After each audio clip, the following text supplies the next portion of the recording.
Assalamualaikum warahmatullahi wabarakatuh. Perkenalkan, nama saya Nana Rianti dari kelas MJ 404, Prodi Manajemen. Di sini saya ingin menjawab soal UAS mata kuliah Perekonomian Indonesia. Berikut saya ingin menjelaskan soal yang saya pilih. Yang pertama, apa saja tujuan utama dari investasi dan bagaimana tujuan tersebut dapat berbeda antara individu dan perusahaan. Tujuan investasi umum: 1. Pengembangan kekayaan. Investasi dilakukan untuk meningkatkan nilai aset dan kekayaan secara keseluruhan. Hal ini dapat dilakukan dengan meningkatkan nilai aset real estate, emas, dan lain-lain, atau dengan berinvestasi pada instrumen keuangan, saham, obligasi, dan lain-lain. Yang kedua, pengurangan risiko. Investasi dapat digunakan untuk mengurangi risiko aset melalui diversifikasi portofolio. Dengan mendiversifikasi investasi mereka ke berbagai jenis produk, individu dan bisnis dapat mengurangi potensi kerugian jika investasinya salah. Yang ketiga, menghasilkan pendapatan yang stabil. Investasi dapat digunakan untuk menghasilkan sumber pendapatan yang stabil dan konsisten. Hal ini penting bagi individu yang ingin mengamankan kebutuhan keuangan, masa depan mereka, dan bisnis yang ingin membiayai operasional mereka. Yang keempat, mendorong pertumbuhan bisnis. Perusahaan seringkali melakukan investasi untuk mendanai pertumbuhan bisnis, seperti membeli aset baru, mengembangkan produk, dan memperluas operasi. Perbedaan utama antara investasi individu dan korporasi: ukuran dan akses. Korporasi mempunyai akses terhadap sumber daya dan cakupan investasi yang jauh lebih luas dibandingkan individu. Sasaran dan fokus. Individu seringkali berinvestasi untuk mencapai tujuan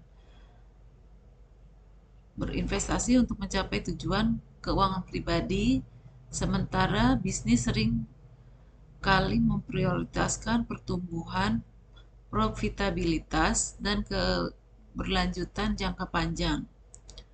Kepentingan pihak ketiga. Meskipun perusahaan harus mempertimbangkan kepentingan pemegang saham dan pemangku kepentingan lainnya dalam proses pengambilan keputusan investasi, pada umumnya individu hanya bertanggung jawab terhadap dirinya sendiri atau keluarganya. Soal yang kedua, sebutkan dan jelaskan 3 produk utama yang diperdagangkan di pasar modal. Berikan contoh nyata dari masing-masing produk tersebut. 3 produk utama yang diperdagangkan di pasar modal. 1. Saham. Saham adalah bukti kepemilikan orang perseorangan atau badan hukum pada suatu perusahaan dan menimbulkan tuntunan atas penghasilan dan keuntungan perusahaan tersebut.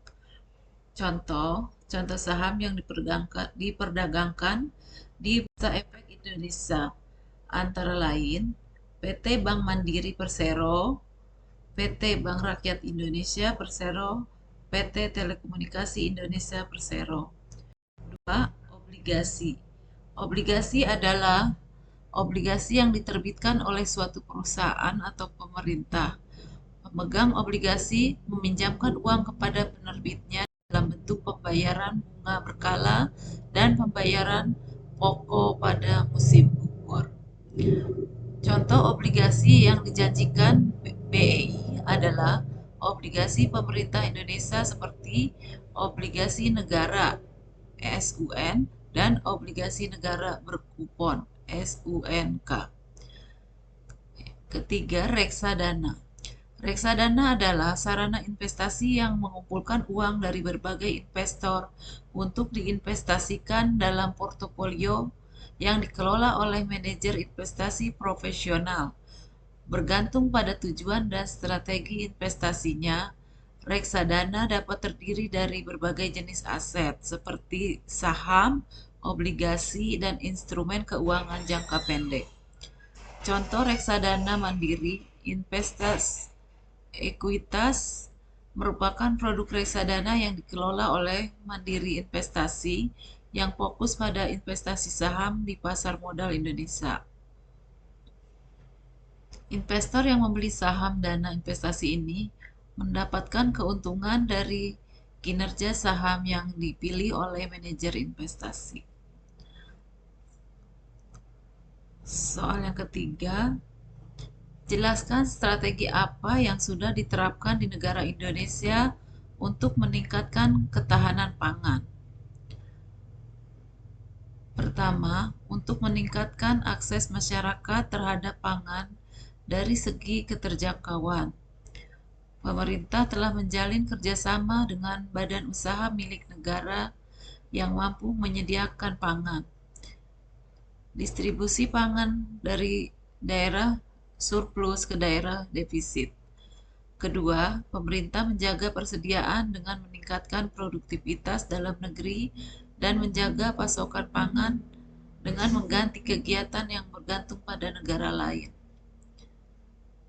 Ketiga, dari sisi peningkatan mutu dan keamanan pangan, pemerintah harus menerapkan praktik pertanian yang baik dan perlakuan pasca panen yang tepat, serta mematuhi standar nasional Indonesia dan pemenuhan sanitasi dan fitosanitasi dan akan terus dilakukan. Keempat, menjaga ketahanan dan keberlanjutan sumber daya alam melalui penetapan sawah lindung, pengelolaan alih fungsi lahan sawah, diversifikasi tanaman, penggunaan pupuk organik, dan pemeliharaan jaringan irigasi.